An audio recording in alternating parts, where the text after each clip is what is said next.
y cosas como esas que hemos visto que hay dos contadores, uno a la izquierda y el otro a la derecha, y comienzan en los extremos y van así. Y alguna rara ocasión podríamos comenzar en el centro los contadores para ir hacia los extremos, ¿no? Que se podría estar dando también, ¿no? Esa situación. En todo caso, esta es la forma en que procesamos un conjunto de n datos en la forma más esencial, la más básica. Que se resuelve haciendo un ciclo que puede ser con for, con while, con repeat, o sea, con alguna estructura repetitiva, o ese ciclo se puede dar con un algoritmo recursivo. Recuerden que los algoritmos recursivos tienen esa característica también de generar ciclos, digamos, ¿no? En ambos casos. En el iterativo, a través de las estructuras repetitivas, for, while o repeat, o a través del método recursivo. El recursivo hace básicamente lo mismo que hace el iterativo, solo que de una manera un tanto diferente, ¿no? Un tanto diferente. Lo fregado es cuando quieren hacer que el recursivo se comporte de la misma manera que el iterativo, y ahí es donde me refiero a poner en los contadores, ¿no? Todo el i, la variable n, todo dentro del mismo algoritmo, y ahí es donde salen cosas medias raras, digamos, ¿no? Al final, en ambos iterativo y recursivo, trabaja más o menos igual. Podríamos decir así en términos generales, sin caer en el hecho de decir esto es así tajante, sino que ya ustedes saben con la práctica de haber escrito tantos algoritmos, y ustedes saben de qué manera se pueden hacer. Pero en la manera más estándar podríamos decir que la mayoría de los algoritmos consisten de contadores del for i de 1 to n, en su mayoría, ¿no? Entonces, y eso va a ocurrir, es decir, si pongo un for i de 1 to n, va a ser 1, 2, 3, o sea, voy a procesar cada uno de los datos. Para eso hacemos el for i de 1 to n, para tomar ese conjunto de n datos y procesarlos uno por uno, pero desde la izquierda hacia la derecha, ¿no? Con un contador ascendente, ese contador i que comienza en 1, luego 2, 3, 4, o si fuera un vector 0, 1, 2, 3, pero al final es igual, del primero al último. Ese es lo más normal que se puede encontrar. En el caso de los recursivos, lo más normal es que el contador de n hacia 1, ¿no? Ese sería lo más normal. El comportamiento más normal de un algoritmo recursivo es que comienza con n, luego pasa a n-1, n-2, n-3, y de 1 en 1 va a llegar hasta 1. Entonces, los iterativos, lo normal es que hagan contadores de 1 a n, y los recursivos, los normales, que pongan contadores de n a 1, pero no necesitan de una otra variable. La misma variable se usa como el contador, ¿no? Que va a llegar hasta 1 o 0. Y el tercero, ese recorrido de los extremos hacia el medio, eso se da tanto con el recursivo como en el iterativo. Ahí es cuando tenemos dos contadores A y B, y el uno está en creciente y el otro en decreciente, pero van a llegar justo a la mitad ambos, ¿no? Y eso pasa tanto con el iterativo, y lo mismo pasa con el recursivo. Solo que en el caso del recursivo tomamos la distancia, que es n, luego menos 2, menos 2, menos 2, y llega hasta hacerse 0, pero avanza de a 2 en 2, digamos, ¿no? Como tamaño. Y como contadores, A aumenta 1, B disminuye 1, y así vamos, ¿no? Más 1, más 1, más 1, menos 1, menos 1, hasta llegar a la mitad. Y eso es en ambos casos, tanto iterativo como recursivo. Aunque en recursivo lo que tomamos es la distancia del punto inicial al punto final como referencia, ¿no? Bien, entonces ahora, tomando en cuenta, y noten que tanto en iterativo como en recursivo tienen las mismas características, solo que un tanto diferentes, pero al final el comportamiento es el mismo. Cuando procesamos datos con un contador que vaya sea en ascenso o en descenso de 1 en 1, en el iterativo el clásico for i de 1 to n, y en el recursivo, cuando aplican la hipótesis de tipo n-1, es el que hace el contador de n hacia 0 o 1.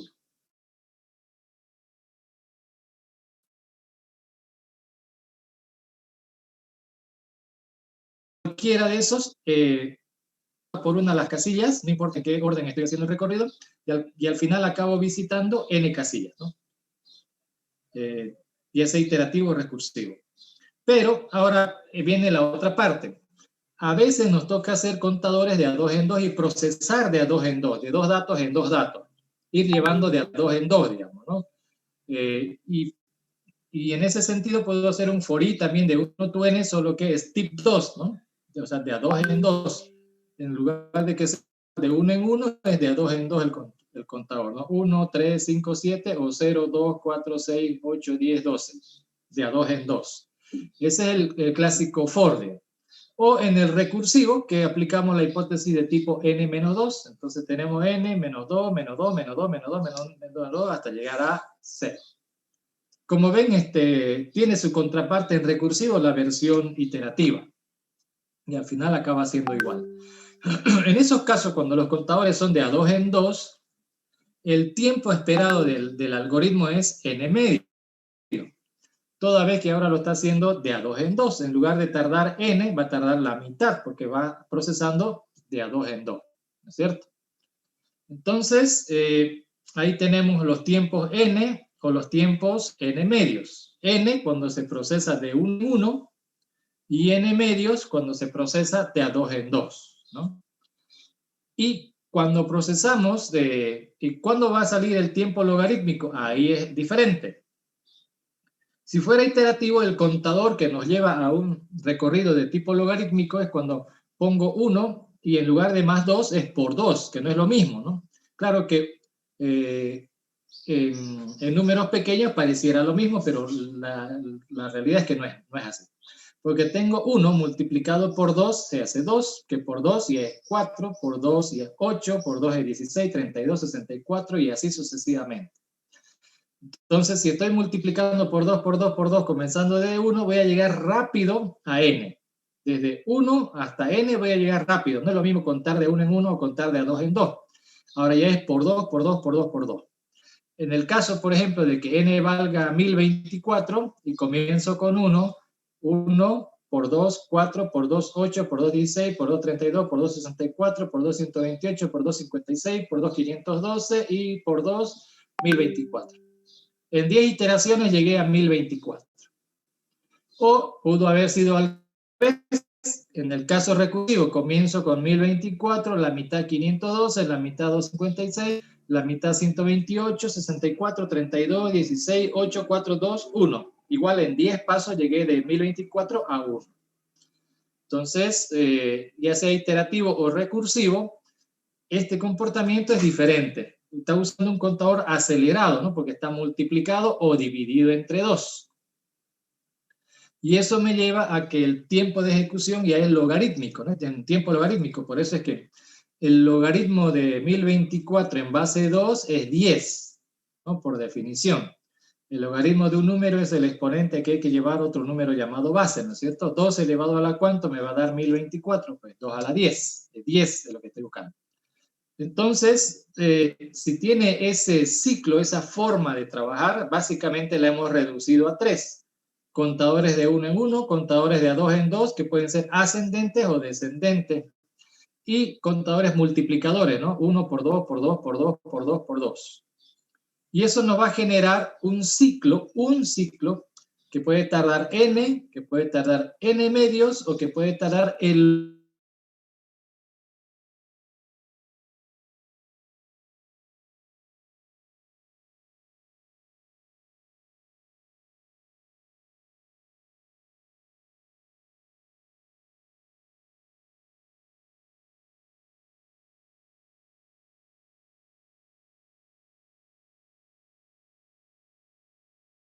y otra vez.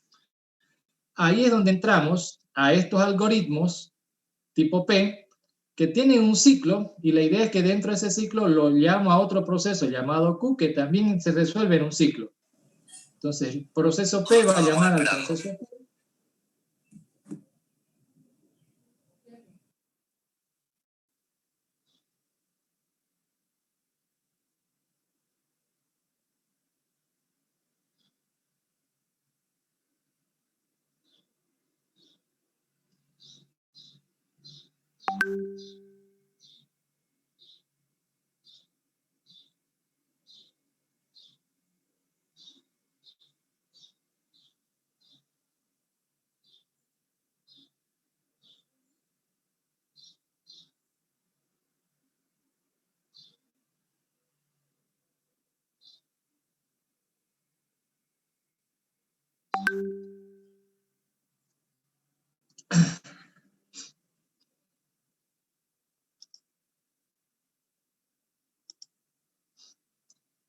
Bueno, pensé que el compañero quería opinar algo, no sé cuál era el punto, pero interrumpe la clase, ¿no?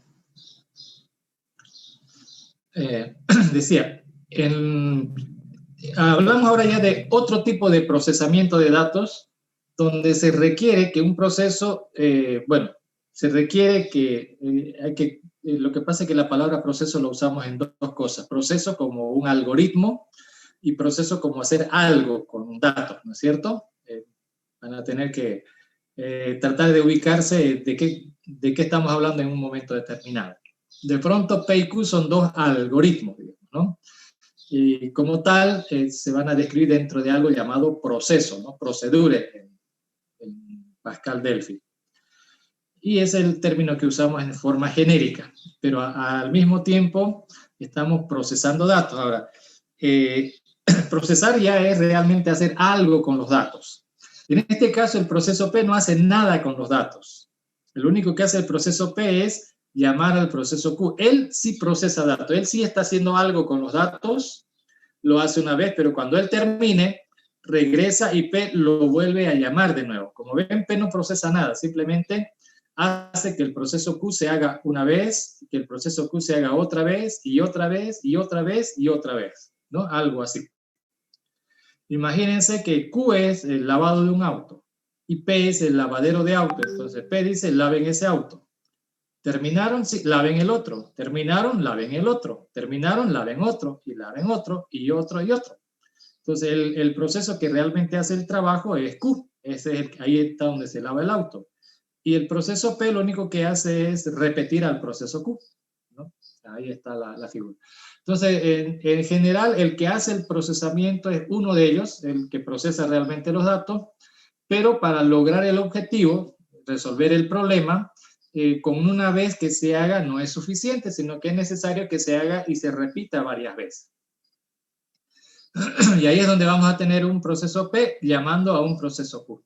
Claro que Q se puede meter dentro del otro proceso, digamos, ¿no? De hacer un proceso que tenga dos ciclos y hacerlo todo ahí. Pero personalmente yo no les recomiendo hacer eso.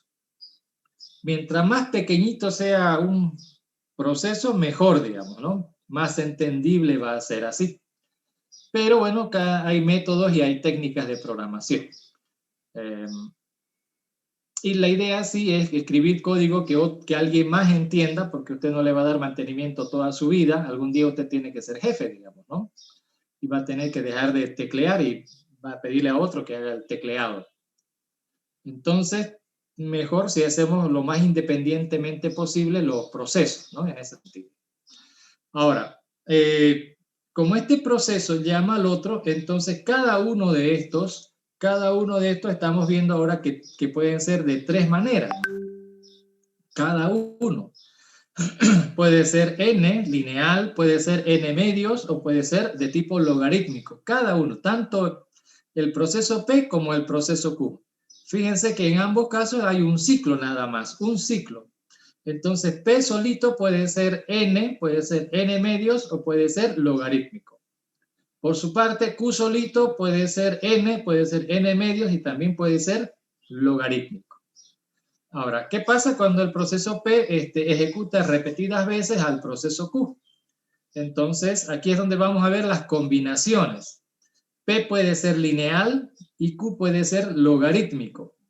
Entonces, lineal con logarítmico nos va a generar un tiempo de n por el logaritmo en base 2 de n. Es decir, n veces se va a repetir este proceso que tarda el logaritmo en base 2 de n, ¿no? Pero también podría ser que P sea el logarítmico y Q sea el lineal. Es decir, este lo llama tarda lineal. Lo vuelvo a llamar lineal. Y solo que la cantidad de veces que lo llama no es n, sino es logaritmo en base 2 de n.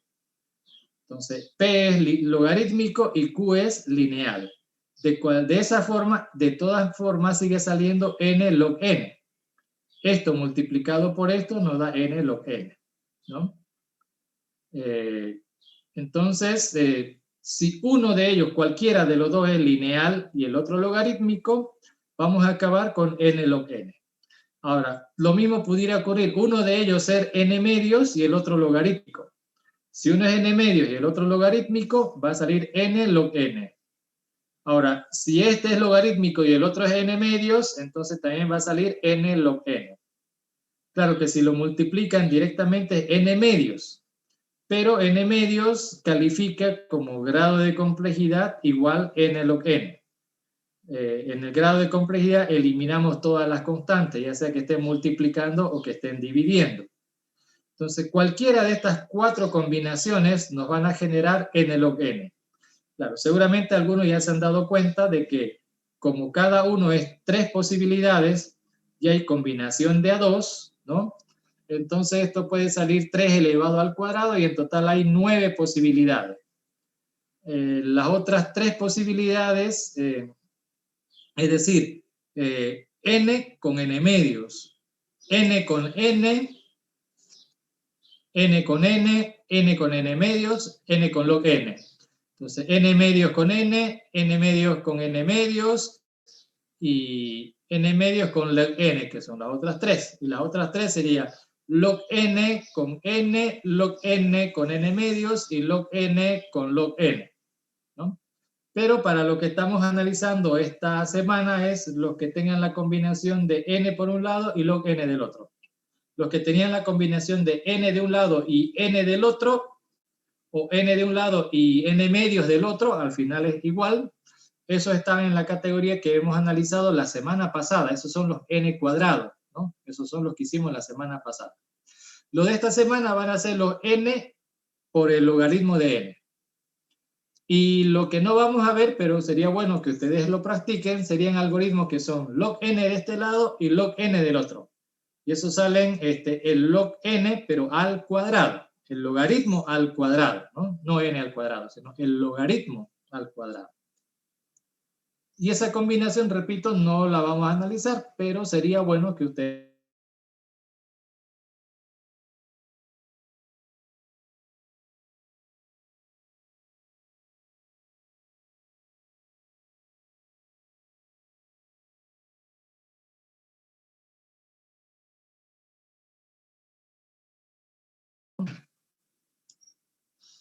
Por otro lado, vamos a ver algoritmos de ordenamiento, ¿no?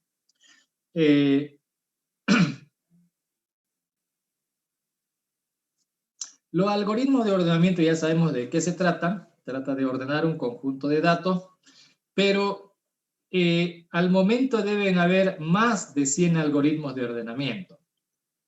Y eso hay que prestarle atención porque ¿por qué motivo mucha gente se habría dedicado a construir algoritmos para ordenar datos? Uno espera que aparezca uno y otro, así unos 4, 5, máximo unos 10, digamos, ¿no?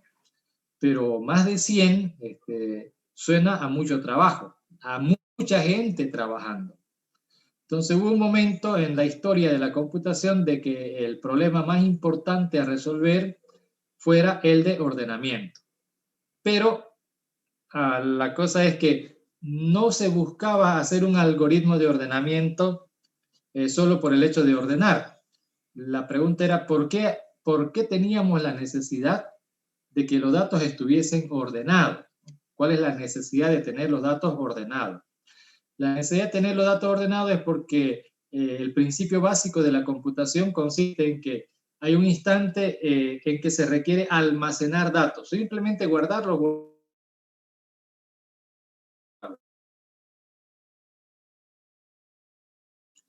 Usted va al banco y está guardando información. Va y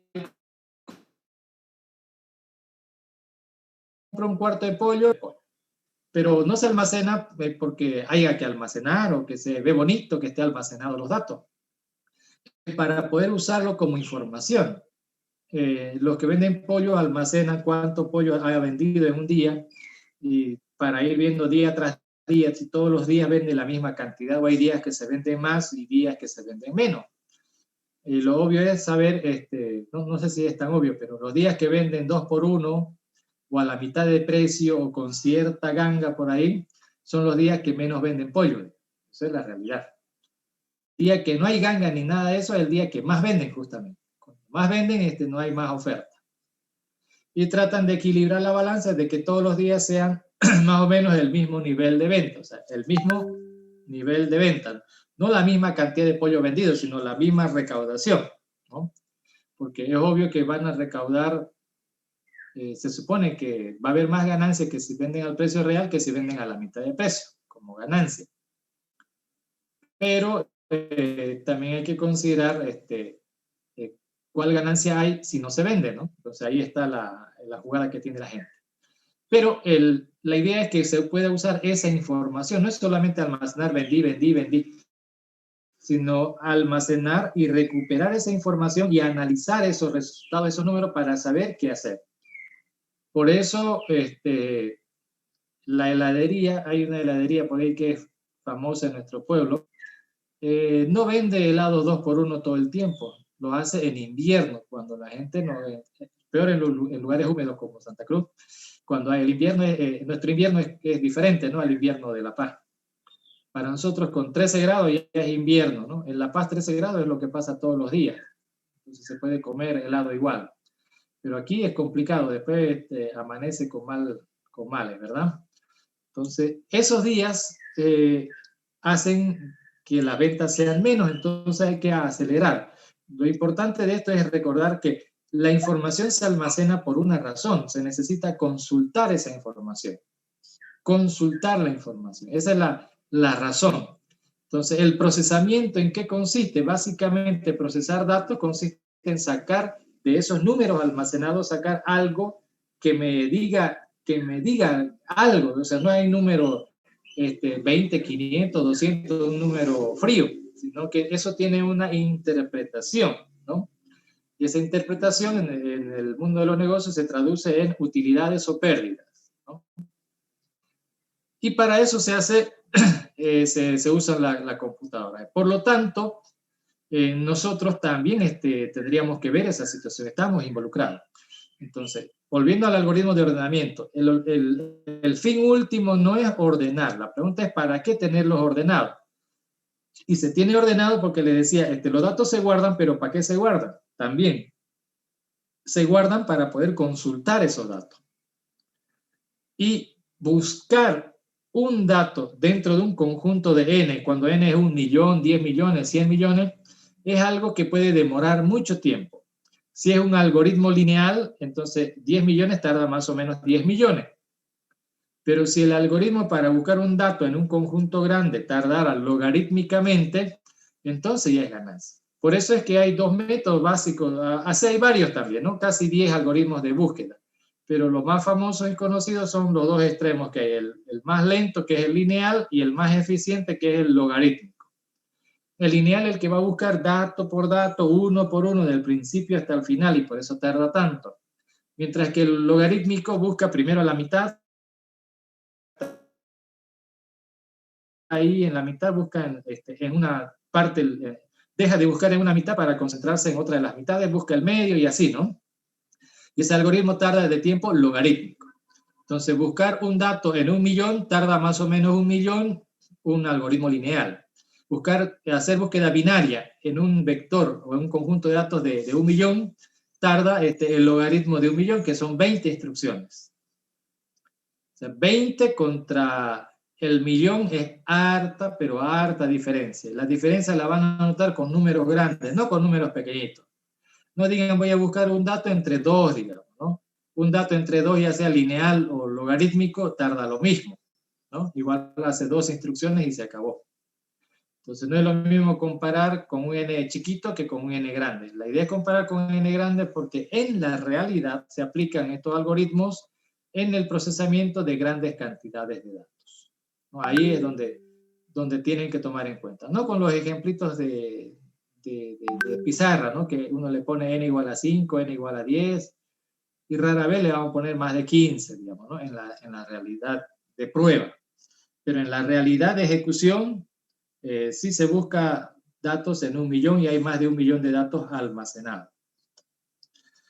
Entonces, la búsqueda binaria es mucho más eficiente que la búsqueda secuencial, pero la búsqueda binaria necesita que el conjunto de datos esté ordenado, porque si el conjunto de datos no está ordenado, hacer una búsqueda lineal no se puede, o por lo menos no me va a dar el resultado esperado, porque Si aplico la búsqueda binaria en un vector que está desordenado, entonces puede ser que ese algoritmo me diga que no está el dato a pesar de que el dato sí está, ¿no? Porque necesita estar ordenado. Ese es el requisito imprescindible para aplicar la búsqueda binaria, ¿verdad? Eso lo analizamos en los algoritmos de tipo logarítmico. Ahí está binario. Entonces, ¿qué es el algoritmo más eficiente? ¿No? Más eficiente. Ahora, para poder usar ese algoritmo eficiente es requerido que esté ordenado el vector. Y ahí es donde entran los algoritmos de ordenamiento. O sea, se ordenan los datos porque el algoritmo que va a buscar uno dentro de ese conjunto de datos es mejor si es búsqueda binaria. Así va a tardar casi nada, ¿no? Casi nada. Entonces, por esa razón es que crearon primero algunos como Bogosort y después llegamos a Burbujita Sort, Insertion Sort, Selection Sort, y tenemos muchos de estos algoritmos, ¿no? En principio, uno de los primeros fue Burbuja, pero la gente le fue buscando, la gente de computación le fue buscando una manera distinta de hacerlo, el trabajo de ordenamiento, de manera que tarde menos. O sea, que lo que se ha estado buscando es eficiencia. Eficacia ya la habían logrado, es decir, ya lograron que ordene, pero no era suficiente que ordene, porque ordenar tarda aproximadamente n cuadrado, porque n veces n, pero tampoco es tan n, uno es n y el otro es n medios. Entonces n por n medios me da n cuadrado sobre 2, ¿no? N cuadrado sobre 2. En realidad es n cuadrado sobre 2 lo que tardan estos algoritmos, pero que se resume en n al cuadrado. Y buscando, han encontrado otros, han logrado encontrar otros algoritmos que funcionen de manera más eficiente. Entonces ahora los algoritmos de ordenamiento los tenemos agrupados en dos grupos. Los maleta, como dicen ustedes, los más lentos, los inservibles, bueno, sirven, hacen lo que tienen que hacer, pero tardan demasiado. Y los algoritmos eficientes, los que tratan de hacer el trabajo de manera más eficiente o que tarden menos, ¿no? Que tarden menos. Y se ha logrado, como dije ahí, más de 100, y estos son unos cuantos de esos montón de algoritmos que tratan de hacerlo en un tiempo rápido. Y ahí están Quicksort, Mergesort, Beansort, Radixsort, entre otros varios, que son algoritmos catalogados como eficientes. Pero estos algoritmos eficientes tardan n logaritmo en base 2 de n, n por el log 2 de n. Y matemáticamente, hay muchos matemáticos que se han dedicado a ciencias de la computación, al área de computación. Hay otros que se han dedicado al área de física, ¿no? Los matemáticos que han apoyado para lograr que E igual a mc al cuadrado, ¿no? Por ejemplo, que le han ayudado al físico Einstein a hacer sus cálculos y a encontrar la fórmula apropiada de la energía o liberación de la energía. Entonces, hay unos matemáticos que apoyan a los físicos y hay otros que trabajan en el área nuestra, ¿no? En el área de computación. Estos matemáticos del área de computación han logrado demostrar que no es posible escribir un algoritmo de ordenamiento que tarde menos que n log n. El otro sería log n por log n. Eso no hay. Eso no pasa. No hay ningún algoritmo que pueda lograrlo así. Matemáticamente se ha comprobado de que no se puede escribir un algoritmo que tarde log n por log n. No hay. Así que estos son los mejores, en otras palabras. Y no va a aparecer otro mejor, a no ser que ya hablemos de computación cuántica, que ese ya cambia el panorama, pero ya también cambia el algoritmo. ¿Ya? No, hay que ver de qué otra manera esto funciona. Pero mientras tanto, en la computación regular de un solo procesador, y además que es regular, no es cuántico, entonces van a tardar n log n, ¿no? Estos de acá. Ahora, n al cuadrado en realidad no es tan n al cuadrado, es n más n menos 1, n menos 2, o sea, la sumatoria de 1 a n en realidad, ¿no? Lo que tardan estos algoritmos de ordenamiento. Porque tanto burbuja como inserción como selección, ¿qué es lo que hacen? Hacen un recorrido y dejan un dato. Tienen que hacer otro para poner un segundo dato, y otro, y otro, y otro. Aunque cada vez el recorrido es más cortito, pero sigue colocando un dato en cada recorrido, ¿no? Y se requieren de n recorridos a hacerlo. Por eso salen n al cuadrado, n veces de a n, de tamaño n. Y el otro sale n logarítmico, ¿por qué? Porque estos otros algoritmos trabajan un tanto diferente, pero que lo vamos a ver el día de hoy, ¿no? Entonces, estos son n log n. Ahora, si le ponemos número, claro que si n vale 1, 1 al cuadrado es lo mismo que el logaritmo de 1 en base 2 multiplicado por 1. Sigue siendo 1. Pero para números grandes ya va notándose la diferencia. Un número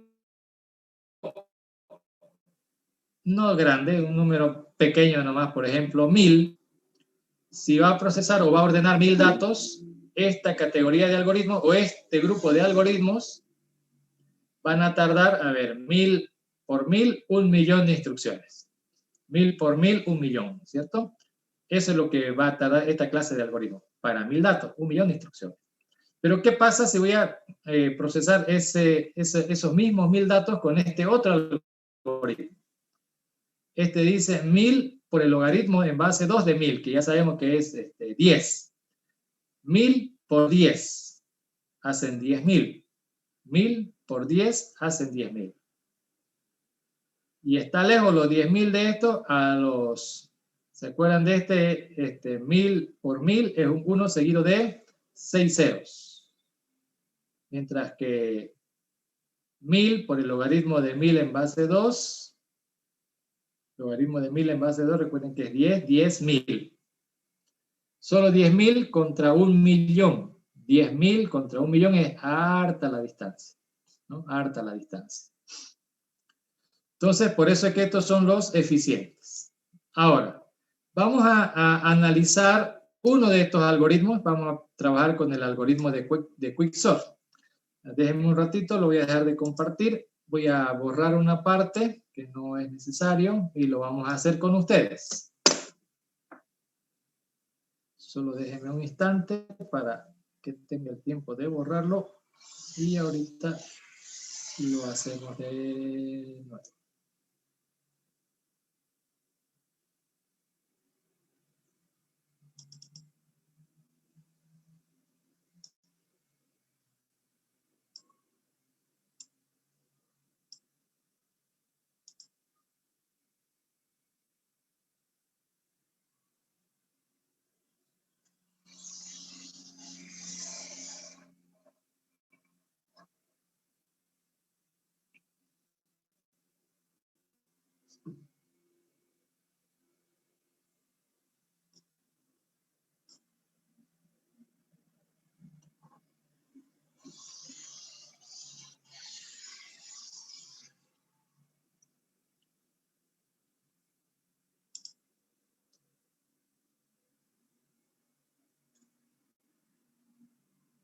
Ok. Entonces, todos esos algoritmos de ordenamiento que hay, a pesar de que ya están escritos y todo eso, en el caso de ustedes no nos interesa en computación copiarnos el código, digamos, ¿no? del algoritmo. Lo que nos interesa es cómo funcionan, porque nuestro trabajo es hacer algoritmos, esa es parte de nuestro negocio. Entonces, tenemos que saber cómo funcionan estos algoritmos. Y esa idea de cómo trabajan nos puede servir para resolver otra clase de problemas. Véanlo desde ese punto de vista. Por esa razón, ustedes no necesitan memorizarse el código fuente de estos algoritmos. Ustedes tienen que saber cómo funcionan para resolver el mismo problema o, mejor todavía, para resolver otro problema y donde pueden usar estas ideas, ¿no? Tienen que verlo de ese lado. Tomar esta idea para resolver otra clase de problema. Porque en la vida real, si alguien le dice, compañero, lo contrato a usted para que me escriba algoritmos de ordenamiento, usted puede entrar a internet y copiarlo los códigos, ahí los va a pillar, están los códigos de todo, digamos, ¿no? Pero no se trata de eso, sino que, ¿cómo hago ahora tengo un determinado problema, y si lo analizo bien ese problema, voy a encontrar ciertas características de ese problema que puedo resolver con algo que ya he visto antes, ¿no? Con con un algoritmo de estos tantos que hay de ordenamiento. En ese sentido nos interesa. Entonces, pensando en eso, vamos a hablar aquí del algoritmo de ordenamiento conocido como Quicksort. Algoritmo de Quicksort. Les voy a explicar aquí cómo es que funciona este algoritmo, aunque en los libros que les mencioné antes también están estas cosas, pero ahorita les voy a explicar y lo vamos a hacer. Lo que vamos a hacer es ordenarlo y yo voy a hacer una parte y ustedes van a hacer otra parte. Repito, el objetivo de esto es que ustedes sepan cómo funciona. Sabiendo cómo funciona manualmente, ya lo pueden volver código. Ya se puede volver código. Pero ahora vamos a hacer algo súper interesante. Vamos a analizar este algoritmo.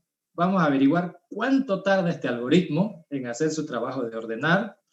Y vamos a saber por qué tarda eso que tarda. Y lo mejor, sin ver una línea de código. Una igual a 1, digamos. No vamos a ver 0 código. El código de este mismo algoritmo y su análisis de instrucciones, de contar instrucciones, eso ya está en los videos. Eso lo van a ver tranquilamente en los videos de esta semana.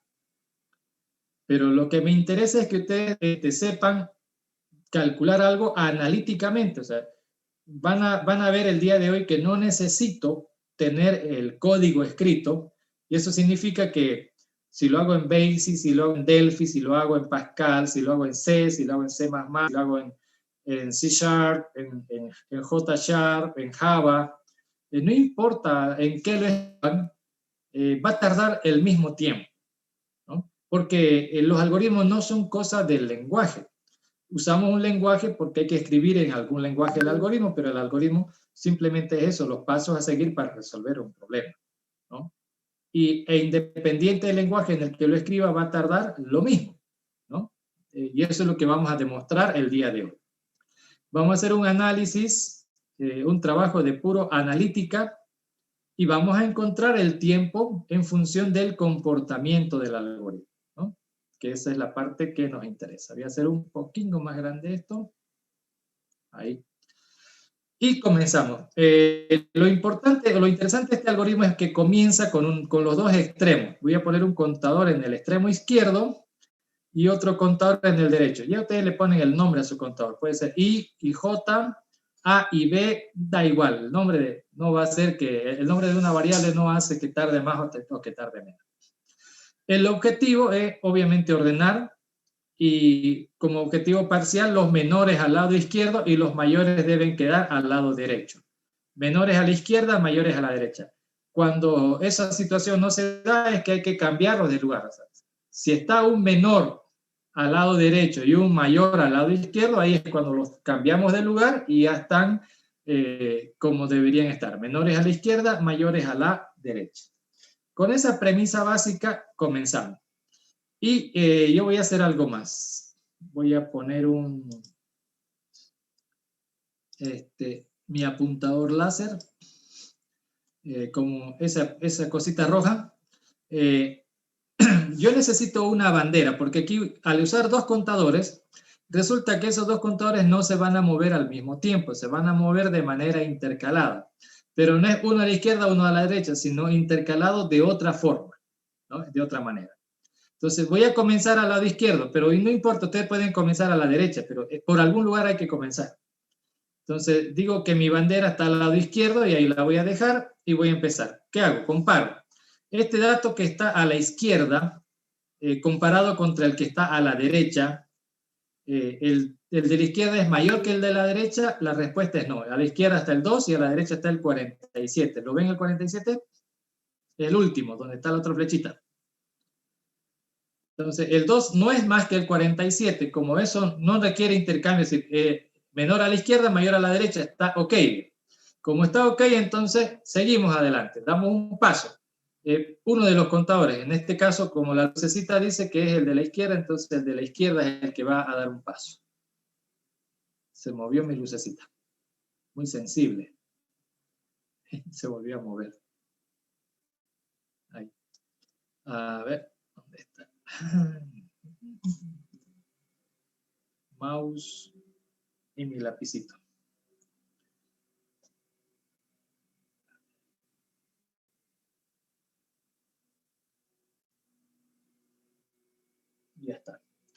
Ahora sí ya lo logré. Entonces, el 2, como no es más que el 47, la lucecita me dice que debo mover de aquí del lado izquierdo. Y tengo el 8. 8 contra el 47. Sigue estando bien. Menor a la izquierda, mayor a la derecha. Me sigo moviendo de ese lado. 58 de la izquierda y 47 a la derecha. Entonces, como no están bien, entonces aquí hago un cambio.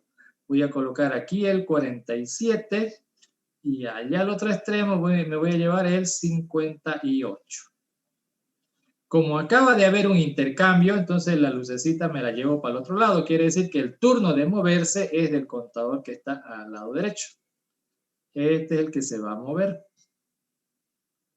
Ahora estoy comparando el 47 que está a la izquierda con el 91 y está bien, porque 47 es menos que 91.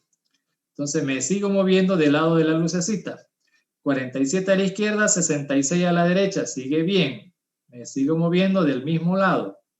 47 a la izquierda, 13 a la derecha. Entonces debe haber un intercambio. Aquí traigo el 47 y allá me lo llevo al 13.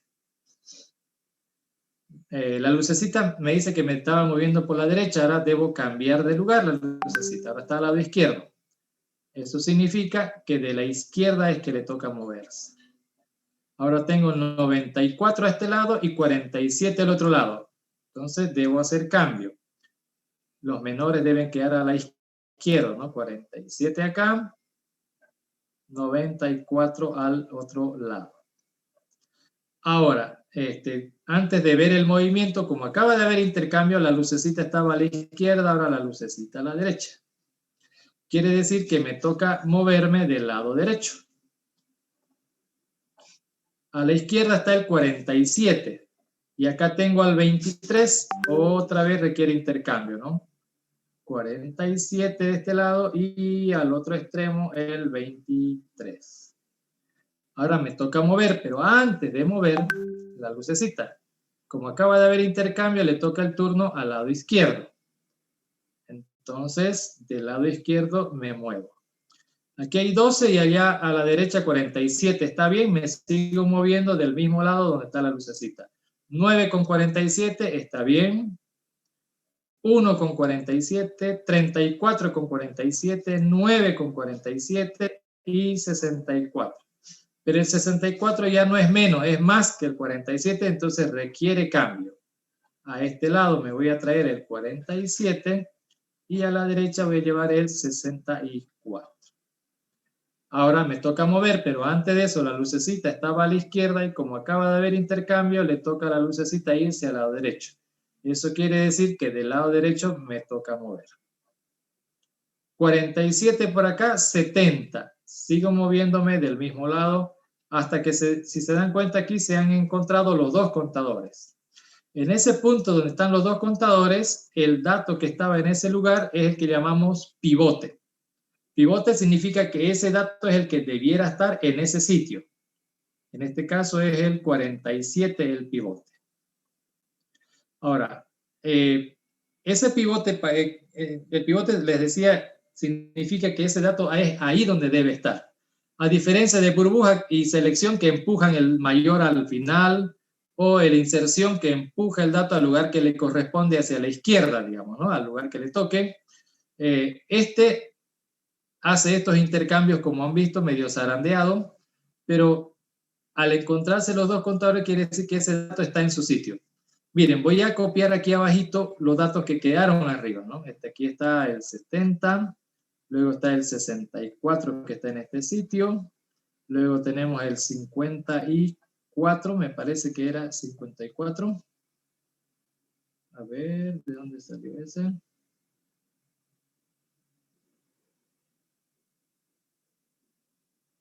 No, 94, este de acá, ¿no? El 94, 54, 94 es este.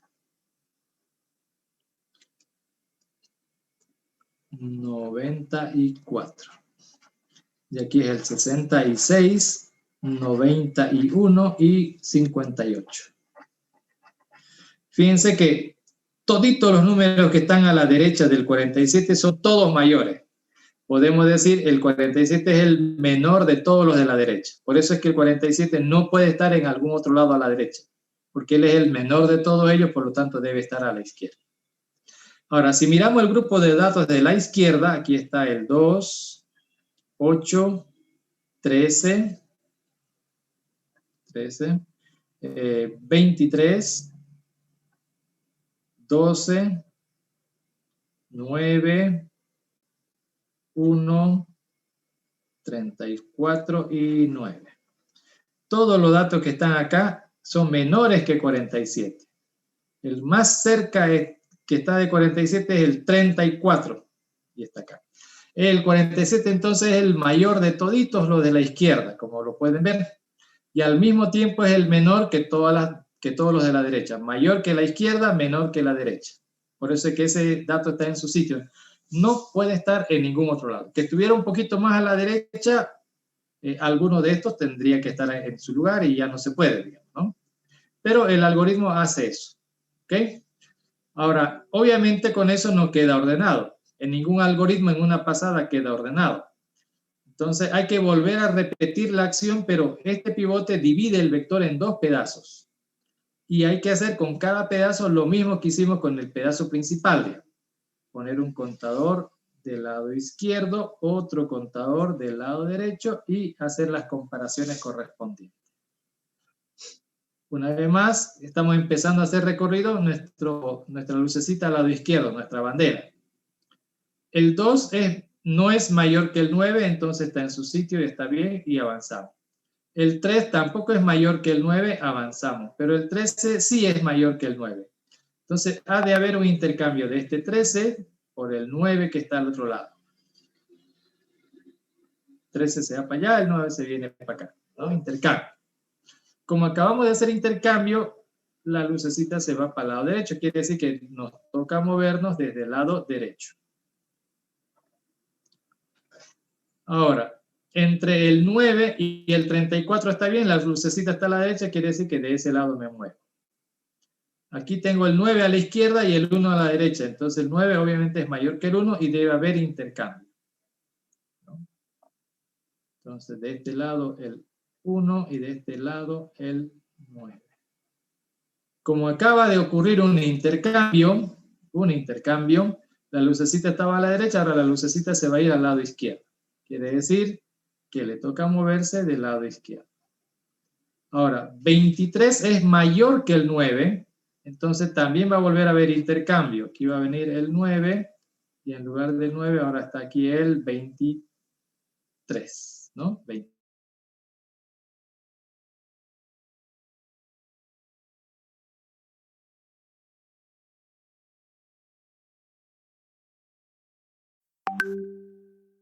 Acaba de haber intercambio, la lucecita se va para el otro lado. De la izquierda sea mayor, va a haber intercambio. Ahorita el 9 es mayor que el otro 9, no, entonces seguimos moviéndonos.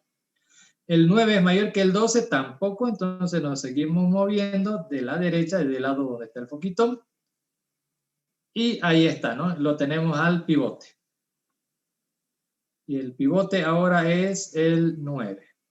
El 9. Ahora vamos a repintar qué quedó a la izquierda. A la izquierda todavía quedó el 2, nos quedó el 3, nos quedó el 1. Y por supuesto el 9 al medio. Y a la derecha nos ha quedado el 12, el 9, el 13, 34 y finalmente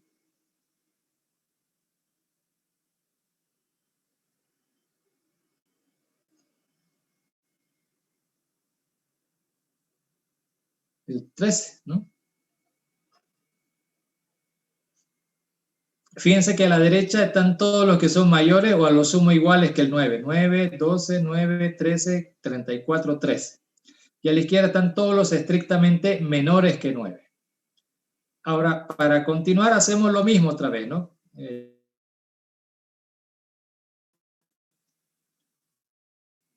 El lado izquierdo,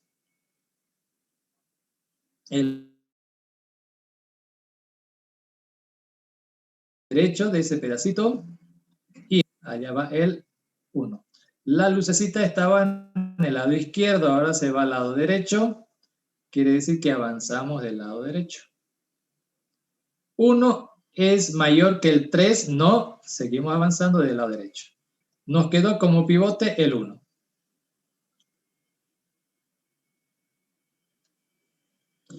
Y a la derecha nos han quedado dos datos, que son justamente el 3 y el 2. Aquí este era el 1 que se fue para allá y el 2 que se vino para acá. No es 1, aquí este es 2, ¿no? El 2. Ok, entonces ha quedado así. Y ahora a la izquierda de este pivote no hay ni un dato, a la derecha del pivote hay 2. Y como ven, el que haya 2 no es garantía de que esté ordenado, igual hay que volver a hacer. Entonces, un contador del lado izquierdo, otro del lado derecho. 13 es mayor que el 2, sí, entonces este 2 se viene aquí, el 2, ¿no? Y este 3 se va para allá. Acabamos de hacer un intercambio.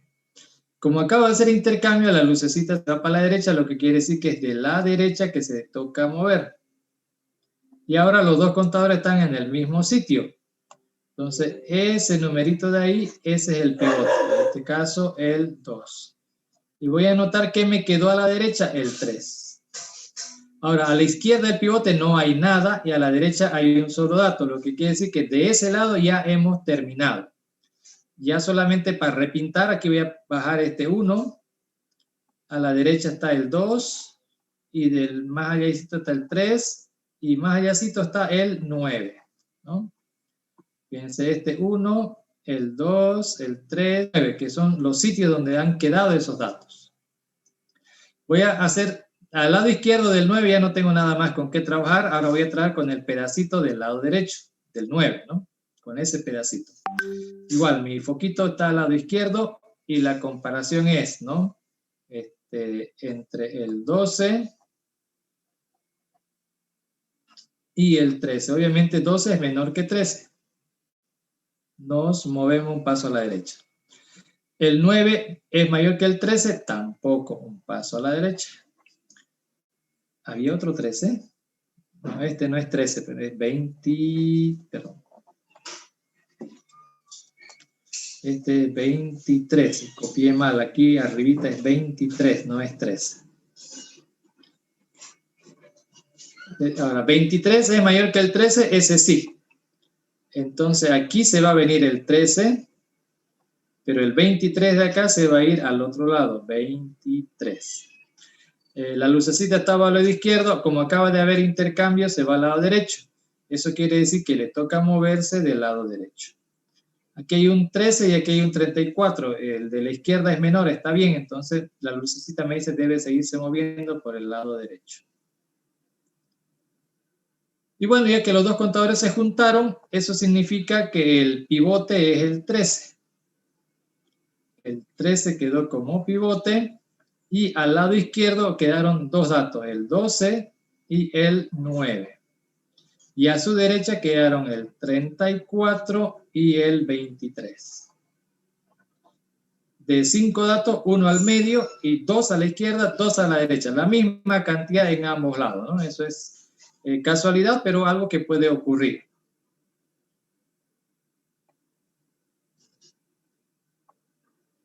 Entonces, ahora trabajo con el lado izquierdo igual que hace rato, ¿no? Un contador por aquí, un contador por acá. 12 es más que el 9, hay intercambio, el 9 por aquí, 12 por allá. Lucecita que se va para el otro lado porque hay intercambio. Y ahora me muevo del lado derecho porque eso dice la lucecita. ¿Qué tengo? El pivote es 9. El pivote es 9. Y a la derecha nos ha quedado el 12. Y ya no hay más. Entonces aquí voy pintando, a ver, después del 9 sigue otro 9. A continuación un 12. Seguido del 13.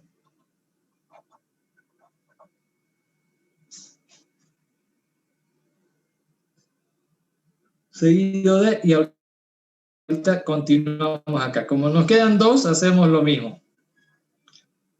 Uno a la izquierda, uno a la derecha, 4 es más que el 23, entonces va a haber intercambio. Aquí pongo el 23 y allá pongo el 34. La lucecita estaba a la izquierda, se va a la derecha, quiere decir que me muevo por la derecha. Y mi pivote es el 23. Y a la derecha me quedó el 34. Entonces, a la izquierda del pivote no hay nada y a su derecha un solo dato. Entonces, nos quedamos con eso.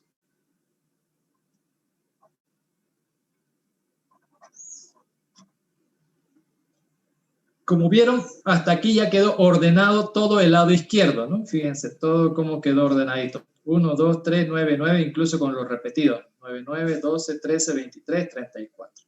Incluso nos falta todavía el 47, que era el primer pivote, el 47, que lo estoy bajando acá. Ahora, ustedes van a ordenar este pedacito de la derecha, ya creo que hemos mostrado suficiente, y ustedes traten de ordenar el pedacito de la derecha. Cuando termine, me avisa con el chat que ya terminaron. Entonces, manos al cuaderno, les toca a ustedes.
No se olviden, avisen cuando hayan terminado de ordenar el pedacito de la derecha.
No se olviden avisar cuando hayan terminado.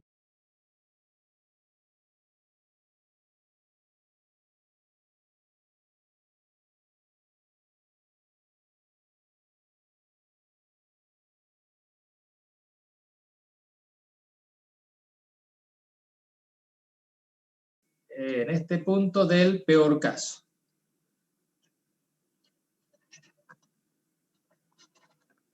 Analizando el peor caso.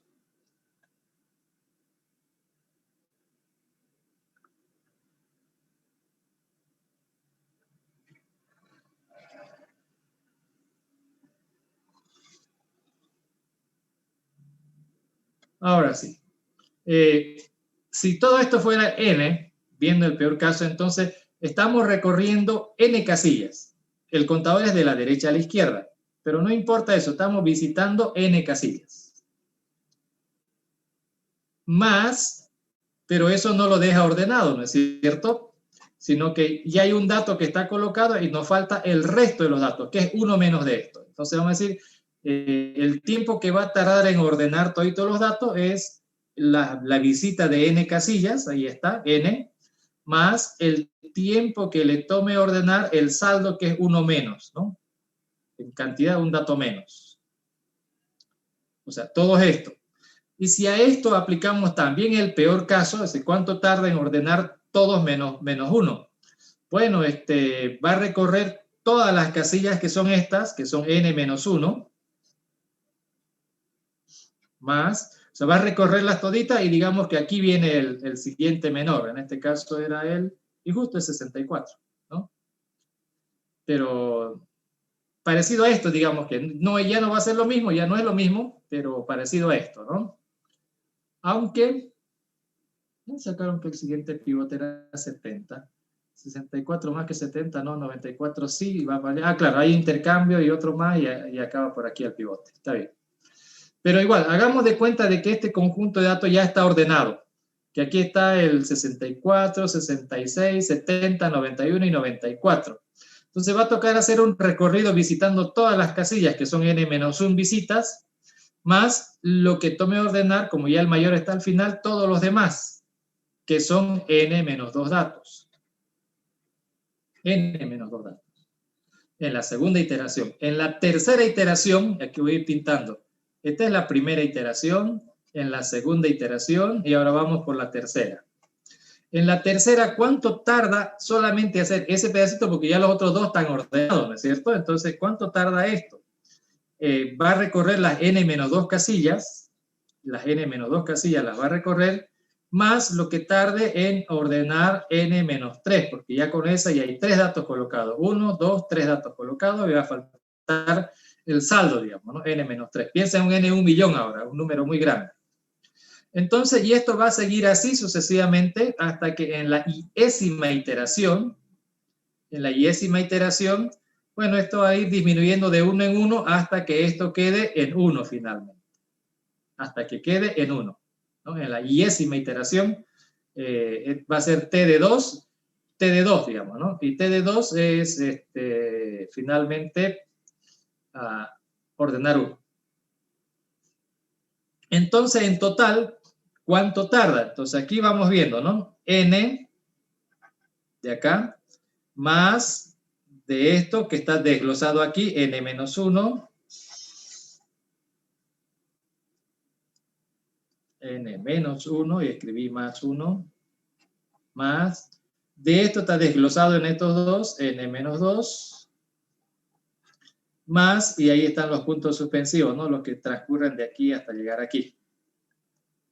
Hasta llegar a 1. Y todos saben que esta sumatoria es igual a n por n más 1 al cuadrado, no, dividido entre 2, ¿cierto?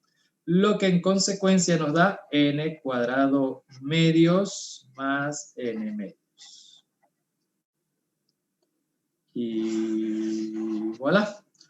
Este es el tiempo del peor caso. Este algoritmo de Quicksort, en el peor de los casos, cuando el pivote queda en uno de los dos extremos, cada vez el pivote queda en uno de los dos extremos, no importa a la izquierda o a la derecha, al final va a tardar este tiempo, n al cuadrado sobre 2 más n sobre 2. Es de forma genérica. Fíjense, no estamos mirando una línea de código. Lo que quiero que entiendan esta n, ¿de qué es esta n? Son n casillas que han visitado, ¿no? Piensen, olvídense del resto, acuérdense solo de esto, que estos son los n datos. De los n datos que están aquí, los visitó a todingo. Comparó este, hasta llegar ahí. Ahí están los n. Y como ya quedó un dato colocado, va a volver a hacer de nuevo este pedazo, pero ya no hay n aquí. Aquí hay uno menos, ¿no es cierto? Uno menos. Y decimos el tiempo que tarde con uno menos. ¿Cuánto tarda con uno menos? Bueno, el mismo recorrido de n menos 1, más el tiempo que tarde con menos 2, porque va a quedar uno menos, ¿no? Uno menos antes más uno menos, ya son dos menos. Y así sucesivamente hasta que quede un solo dato. Y un solo dato es una sola visita y ya está, ¿no? Como en los casos de la izquierda, por acá. Entonces, en total, todo este recorrido, más el otro recorrido, más el otro recorrido, más el otro, eso es n. El primer recorrido tarda n, el segundo n menos 1, el tercero n menos 2, y así hasta 1. Entonces, en total tarda esta sumatoria, ¿no? La sumatoria por todos conocidos. Y ese es el tiempo del peor de los casos. Ahora vamos a analizar cuánto le va a tomar a este algoritmo hacer su trabajo en el mejor de los casos. En el mejor de los casos. Entonces, subimos nuestra pizarra. Recuerden, estábamos en este punto. Pasamos allá. De allá pasamos acá. Y de acá ahora vamos a pasar para acá, ¿no? Hicimos el ordenamiento manual. Determinamos cuándo era el peor y el mejor caso. Hemos analizado el tiempo del peor caso, analíticamente, cero código. Y ahora vamos a analizar el tiempo del mejor caso. Analizando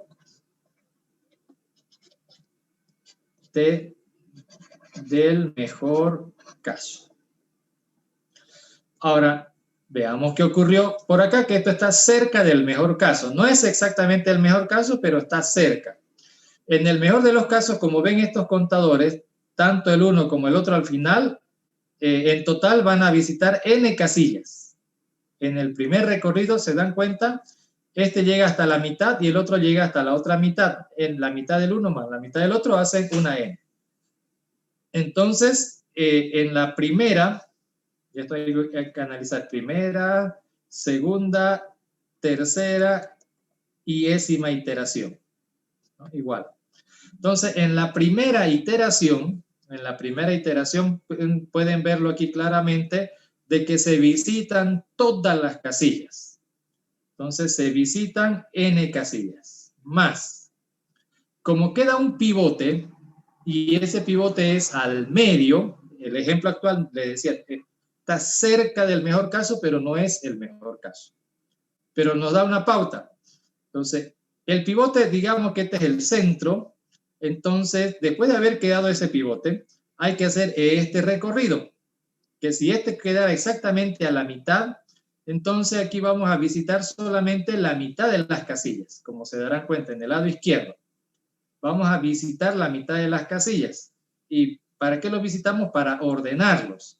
Entonces aquí las n visitas de todas las casillas visitadas, las n del total, más el tiempo que le tome ordenar la mitad de la izquierda, más el tiempo que tome ordenar. El tiempo está englobándolo todo esto, ¿ok? Todo esto es el tiempo que tarde en ordenar todos estos datos, que son la mitad.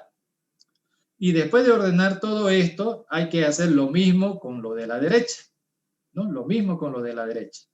Entonces, al tiempo que le tome ordenar a la izquierda, hay que sumarle el tiempo que tarde en ordenar los que están a la derecha. Se supone que en el mejor de los casos, tanto a la izquierda como a la derecha, hay la misma cantidad, ¿no? La misma cantidad. Aquí tenemos un ejemplito donde ocurría eso. Si nuestra n hubiera sido 5, entonces este quedó justo a la mitad y a la izquierda quedó la mitad de 5, o sea 2, y al otro lado la mitad de 5, ¿no? La mitad en términos enteros, que son 2. 2 y 2 a cada lado. La misma cantidad en ambos lados. Pero es obvio que hay un tiempo que toma ordenar esto y un tiempo que toma ordenar, que va a ser el mismo en ambos casos, ¿no? El mismo tiempo. Entonces, resumimos esta parte matemáticamente y decimos esto es n más 2 veces el tiempo de n medios. Con eso lo que vamos a lograr es calcular el tiempo de la mitad una sola vez y lo multiplicamos por 2. Si quiero saber cuánto tarda en ordenar esta mitad y ese valor lo multiplico por 2 porque lo mismo va a tardar al otro lado. Nos entendemos, ¿verdad? Si esta mitad y esta mitad son el mismo tamaño, entonces si yo sé cuánto tarda en ordenar este pedazo, el mismo tiempo va a tardar en ordenar el otro pedazo que es del mismo tamaño. Sobre todo porque el tiempo depende de la cantidad, no de los datos, sino de la cantidad. Entonces nos queda así. En la segunda iteración, ¿qué significa? Que quiero saber cuánto tarda en ordenar esta mitad. Entonces, para ordenar esta mitad, ustedes se dan cuenta de que hay un recorrido por todos los datos, pero todos los datos no son todos, sino la mitad de lo que originalmente era es solamente la mitad. Lo van a, fíjense, no hay por dónde perderse, están visitándose todingas las casillas, de la primera a la última. ¿Con cuál contador? No importa, pero todas las casillas están visitadas una vez, ¿no? De la primera a la última. Entonces, ¿cuánto tarda este n medios? ¿No? Este n medios, ¿cuánto tarda este n medios? El tardo de ese n medios es, bueno, lo voy a traducir. Este pedacito de acá lo voy a trasladar hacia acá, ¿ya? Para que quede más entendible. Sería todos estos datos visitados una vez, que eso es n medios, ¿no? La mitad de los datos están siendo visitados de acá, arriba. Y va a encontrar un pivote que va a quedar a la mitad. Recuerden que estamos en el mejor caso. Queda a la mitad. Y ordenar todo esto implica encontrar un pivote que es el del medio. Y eso tarda n medios. Eso tarda n medios. Más el tiempo que tarde, como este quedó pivote aquí, el tiempo que tarde en ordenar este pedazo y el tiempo que tarde en ordenar este pedazo. Recuerden que este pivote en el mejor de los casos debiera quedar exactamente al medio. En el ejemplo actual no está exactamente al medio, pero para el análisis nos sirve. Que el pivote hubiera sido acá mejor, digamos, ¿no? Entonces aquí quedan 4 y aquí quedan 4, ¿se dan cuenta? Entonces más lo que tarde en ordenar. Y ahí mírele, este pedazo es la cuarta parte, esta es la mitad y esta es la mitad de la mitad, entonces la cuarta parte, esta es la otra cuarta parte, aquí hay otra cuarta parte, o debiera haber, ¿no? No hay, pero debiera haber una cuarta y otra cuarta acá. Entonces más lo que tarde en ordenar la cuarta parte, 2 veces, digamos, ¿no? Más lo que tarde en ordenar la otra cuarta parte. O sea, para ordenar esta mitad, debo tardar los n medios, que es visitar todas las casillas, que es la mitad del total, más el tiempo que tarda en ordenar la mitad de la izquierda, más lo que tarda en ordenar la mitad de la derecha. La mitad de la izquierda son n cuartos y la mitad de la derecha son otros cuartos. Entonces, ahora ya traducido, aquí tenía una n más 2 veces este tiempo, ¿verdad? Y este tiempo es estito de acá, que son los n medios más 2 veces el tiempo de n cuartos, ¿no? Más 2 veces el tiempo de n cuartos. 2 veces el tiempo de n cuartos. Que si lo seguimos calculando, aquí tengo n más 2 por n medios, me va a dar 2 por n, 2n entre 2, n, ¿no? Más n, más 2 por 2, 4 veces el tiempo de ordenar n cuartos. En la tercera iteración necesito saber esto. Para la tercera iteración, solo este calculado en la tercera iteración. ¿Cuánto tarda ordenar un cuarto nada más? Un cuarto va a recorrer el cuarto. Se los muestro acá arriba. Esto eran los n, este es el n medios y este es el cuarto. ¿Cuánto tarda en recorrer un cuarto? visitarlas todas las casillas, una por una, todas. Y eso es n cuartos, porque aquí hay n cuartos de datos, ¿no? La cuarta parte de todos los datos están acá, supuestamente si el pivote queda al medio. Entonces, la cuarta parte, visitando uno por uno, n cuartos, más, como el pivote queda al medio, lo que toque ordenar el pedazo de la izquierda más lo que toque ordenar el pedazo de la derecha. Como está acá, ¿no? Aquí está el pivote de la cuarta parte, el pivote más lo que tarda ordenar la octava parte. Y esta es la otra octava. Aquí hay un octavo, 2 octavos, 3 octavos, 4 octavos de este lado y hay otros 4 octavos en el lado derecho, la parte que hicieron ustedes. En total son 8 octavos. Pero inicialmente en este pedacito de un cuarto hay un pivote y 2 octavos.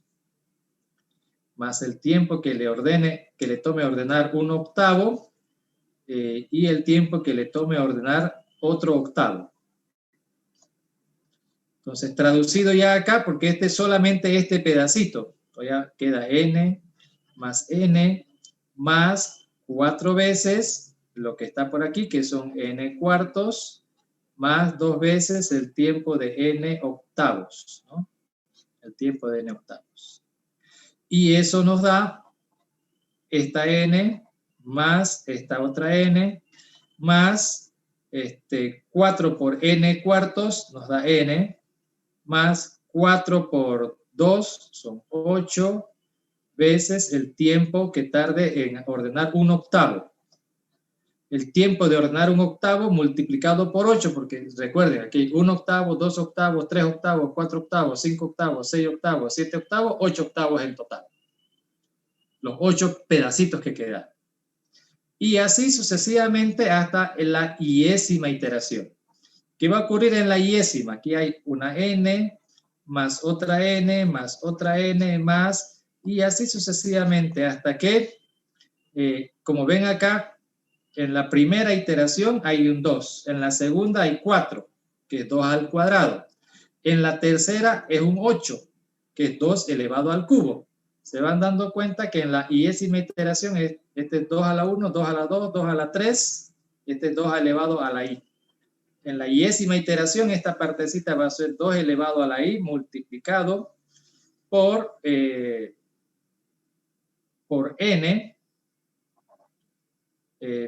por n dividido entre 2 elevado a la i.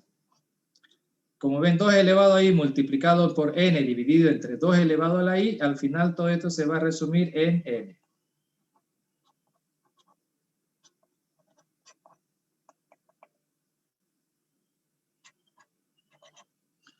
Ahora, la gran pregunta es, ¿cuántas iteraciones se hacen? Noten que en cada iteración hay una n, aquí aparecen ya 2 n's, en la tercera ya son 3 n's que aparecen, 1, 2, 3, claringo está ahí. Entonces, en la iésima iteración van a aparecer in's, ¿no? In's. Acá. Hasta aquí son i. Y veces que se va repitiendo. Aquí hay una n, 2 n's, 3 n's. Entonces, en la iésima iteración van a ver i veces la n. Y esta n última es de esta parte de acá. Entonces, esto es i veces n, ¿no es cierto? Más la n de acá. La pregunta es, ¿cuánto es i? ¿Cuántas veces, cuántas iteraciones logran haber? Y para saber cuántas iteraciones, volvemos otra vez a este análisis. En la primera iteración, un dato colocado. En la segunda iteración hay 2. Este que está aquí y otro más que, bueno, en esta iteración el pivote es el 9 y en la otra el 58, ¿no es cierto? Aquí hay 1 y aquí hay 2. En la siguiente se supone que de aquí hay un lado y de aquí hay otro. Aquí hay 2 de este lado y 2 de este lado son 4. Un dato, 2, 4, 8 y la próxima son 16. ¿Se dan cuenta? En cada iteración hay un dato colocado. En la siguiente iteración está el doble, el doble, el doble, el doble. Entonces, como hay n datos, estoy yendo de 1, el doble, el doble, el doble. ¿En qué tiempo voy a llegar hasta n? ¿En qué tiempo? Esa es la cantidad de iteraciones. ¿En qué tiempo voy a llegar a n comenzando desde 1, pero haciendo el doble, el doble? Cada vez, en cada iteración hay un dato colocado, en la siguiente son 2 y voy haciendo por 2, por 2, por 2 cada vez. Entonces, este y su valor es logaritmo en base 2 de n. Esa es la cantidad de iteraciones. Por consiguiente, ¿cuánto va a tardar esto? Aplico la propiedad conmutativa n a la izquierda por el logaritmo en base 2 de n. Y ese es el tiempo de este algoritmo en el mejor de los casos.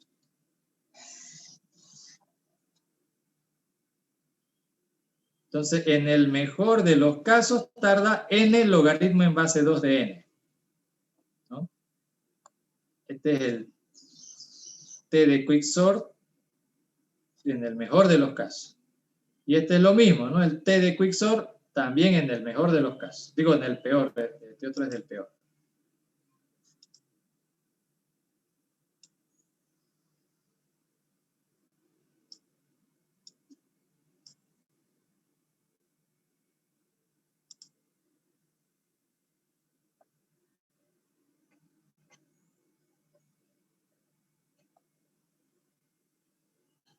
Y no hemos visto una sola línea de código. ¿Se han dado cuenta? Solamente estamos analizando su comportamiento, cómo es que trabaja. Y esos valores de n que estamos viendo son las casillas visitadas. Ahora, ¿cuánto toma visitar una casilla? Hay que ver, ¿no? Porque para cada visita, y hay un ciclo, ¿no?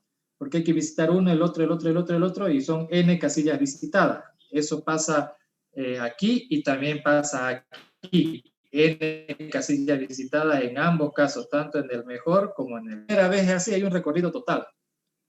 Pero en el peor caso, esa visita significaría, si lo hago con un while, hay un contador, el control del contador, lo que va en el while me refiero, más un if, que en el peor caso ese if ni siquiera va a ser verdadero, así que solo 3. Esa que esa n en realidad es 3n, digamos, ¿no? Porque por cada casillita son 3 instrucciones ejecutadas.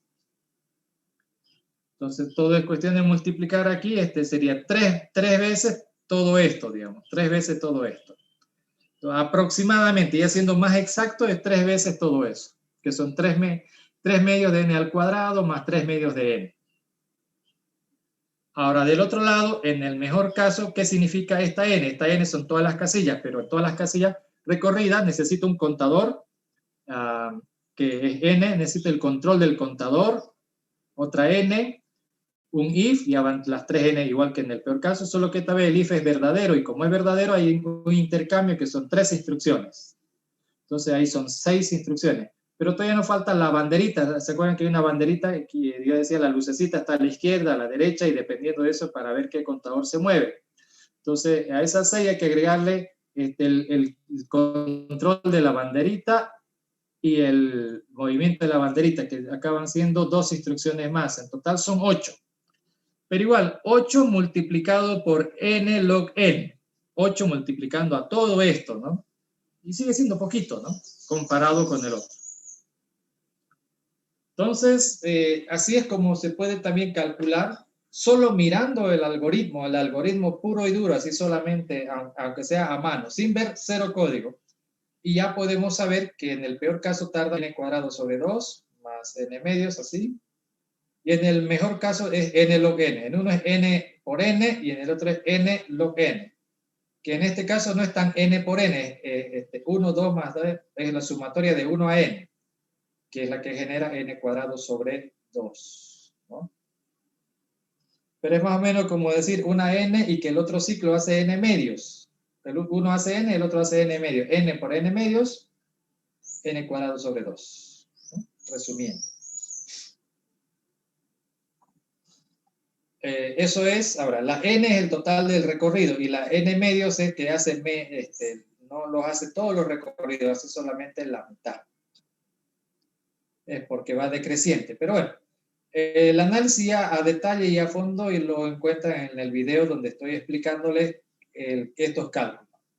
Aquí la idea de hoy era mostrarles otra manera de calcular algoritmos. Simplemente sabiendo qué hace el algoritmo y no necesito verlo el código para saber cuánto tarda aproximadamente, ¿no?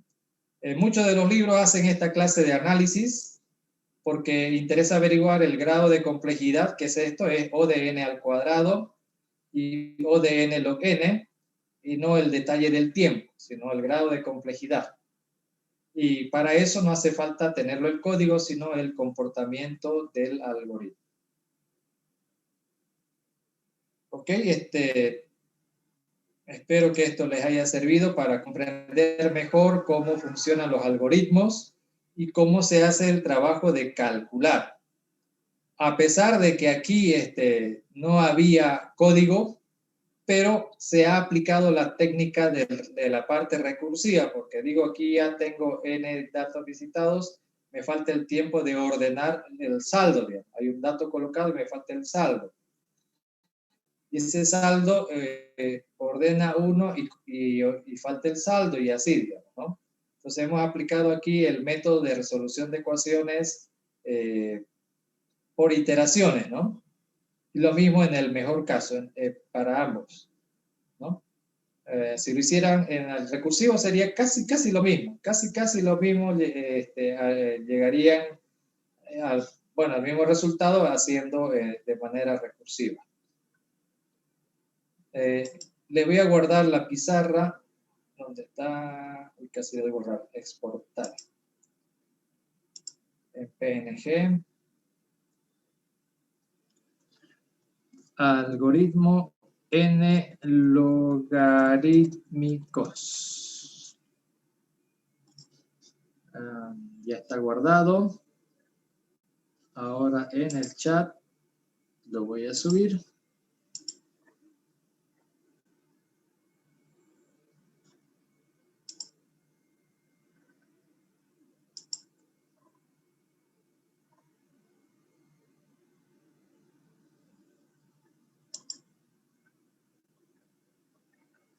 Listo, ya lo tienen en el chat, lo pueden descargar, el contenido de la pizarra de lo que hicimos hoy día, y que les sirva de complemento para que ustedes hagan la tarea de la semana.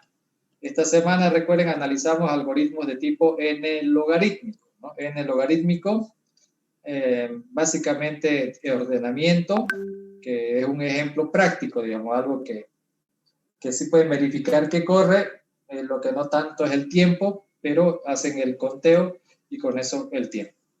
Y como verán acá, si están haciendo del quicksort, independiente de cómo lo hagan, recursivo, recursivo, recursivo, iterativo, iterativo, recursivo o iterativo, iterativo, no importa cuál de las 4 versiones que podrían escribir, los tiempos van a ser eso, tanto para el mejor como para el peor caso. Por ahí, o sea, no exactamente ese valor, ¿no? Sabemos, porque aquí no hemos contado instrucciones que no estamos viendo, sino solamente las visitas a las casillas. ¿Cuántas visitas a casillas se están haciendo? ¿No? Entonces, esto es lo más cercano, pero en grado de complejidad nos va a dar esos valores. Entonces, ya tienen un resultado al que van a apuntar. Ahora, ¿cuánto? ¿Cuánto por el n log n? ¿Cuánto multiplica realmente a n cuadrado? Es decir, va a salir algo multiplicado por n cuadrado sobre 2, más otro valor multiplicado por n sobre 2, más otro valor. O sea, le falta la constante a, b y c nada más a esto. Y en el caso del n log n, la constante a, b y c también. La a multiplicada a n log n, la b multiplicada con n y la c solita, ¿no? El término independiente. Bueno, eso es todo por hoy. De todas formas, en la medida que vayan haciendo tareas, si hubiera algo por ahí que no está muy claro o no se entiende, me pueden escribir por el chat de la plataforma. Solo hacerles recuerdo de un par de cositas. Tal vez no es para ustedes, sino para los amigos, los compañeros suyos. Cosita número 1, yo no miro WhatsApp, ¿ya? Tengo hartos grupos de WhatsApp y ahorita estoy concentrado solo en 3 que estoy mirando. El grupo de WhatsApp del seguro universitario, donde trato de enterarme cuáles son los colegas, y a la fecha, durante estas últimas 3 semanas, un colega no necesariamente de la facultad se ha estado yendo, ¿no? Para el otro lado. Uno a la semana. Está grave, así que uno anda preguntándose por ahí cuándo le toca a uno, ¿no? el caso de ustedes está mejor, ¿no? Porque en el caso de ustedes, la estadística está a su favor, ¿no? Por su edad está a su favor. Para mí está en contra. Entonces, pero aún así no significa que ustedes no se puedan enfermar, ni significa que no le vaya a dar consecuencias si se enferma. Hay consecuencias. Para algunos se enferma hoy, se recuperan y se mueren de aquí a 6 meses, a un año se mueren, ¿no? Ya ha pasado en Bolivia. Así que cuídense y yo por eso estoy atento a ese grupo para ver también. Si me enfermo, voy a buscar cómo curarme ahorita. Si me enfermo, yo les aseguro, yo me curo en mi casa.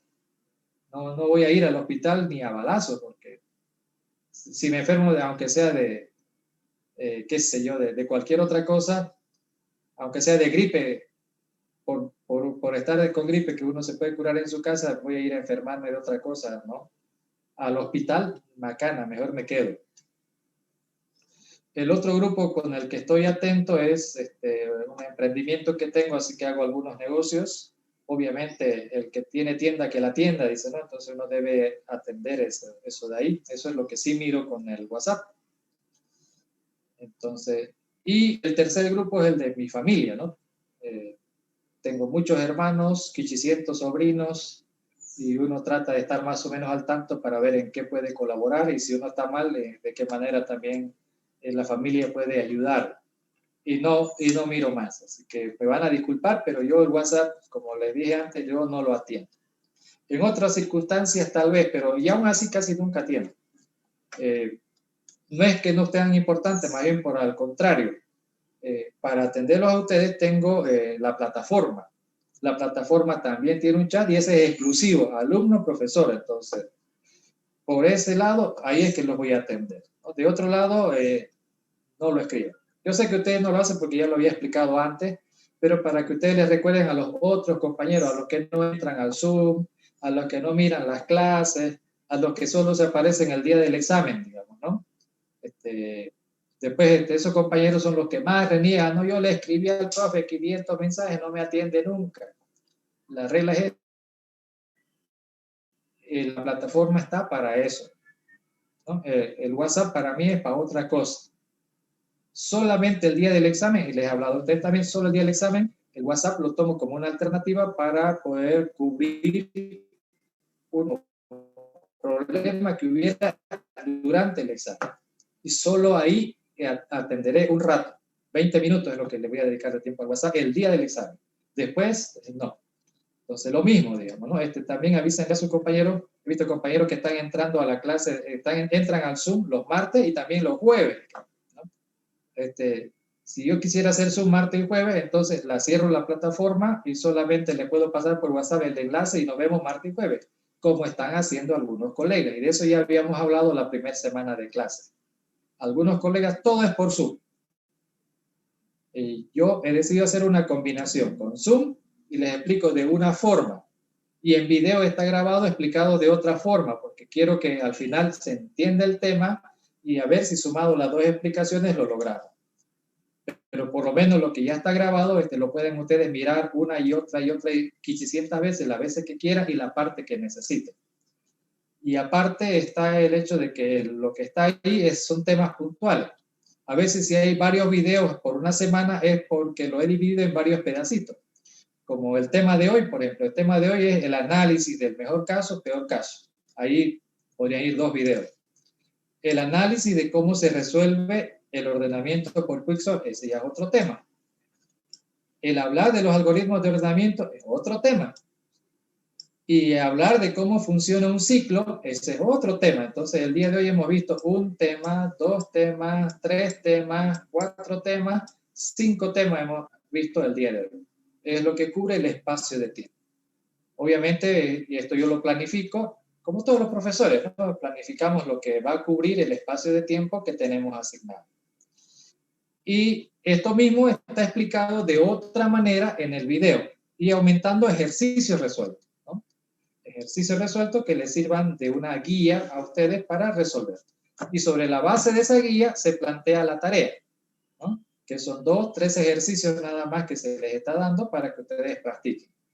Lo cual no significa que se deberían conformar con eso. Ustedes deberían agarrar y hacer más ejercicios, ¿no? Solamente del Quicksort, miren, iterativo, iterativo, y hay uno. Iterativo, iterativo, iterativo, iterativo, recursivo, recursivo, iterativo, recursivo, recursivo. Desde ahí, el mismo algoritmo, 4 versiones para analizar. Pueden escribir los 4 códigos y analizar las 4. O sea, a partir de uno ya se puede sacar un montón de ejercicios, ¿no es cierto? Entonces, o plantearse otro. Yo les he mencionado aquí varios otros.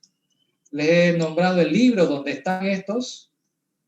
Y para los que no se acuerdan, aquí está, ¿no? Uno de los libros es Estructura de datos y resolución de problemas con C++.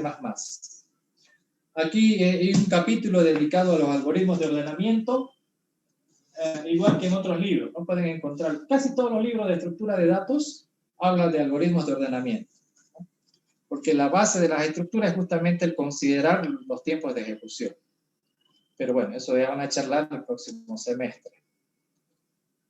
Entonces, ustedes mismos pueden plantearse ejercicios y hacer sus cálculos, ¿no? Hacer sus cálculos y con calma, tranquilamente, y recuerden que también pueden verificar. La semana anterior les enseñé, y también la semana anterior, cómo comprobar que el cálculo que han hecho está bien o está mal, ¿no? Entonces, ustedes lo pueden verificar ese resultado. Claro, el de ahorita no, porque no hay código donde correr, digamos, ¿no? El de acá más bien le va a servir para verificar contra el que se está haciendo en el video, el que se ha hecho ya en el análisis de Quicksort, digamos, ¿no? Ahí sí hay código y ahí lo pueden contrastar a ver, ¿es verdad, no es verdad? Al resultado que se ha llegado. Recuerden que estos son aproximaciones, no es exactamente eso, ¿no? Entonces puse mal el símbolo.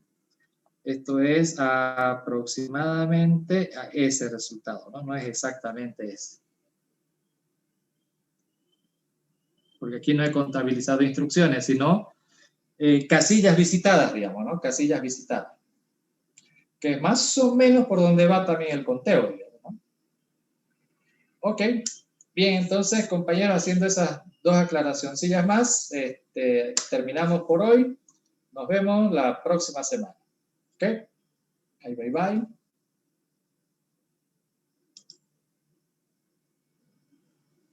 Hasta luego, ingeniero. Hasta luego.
luego.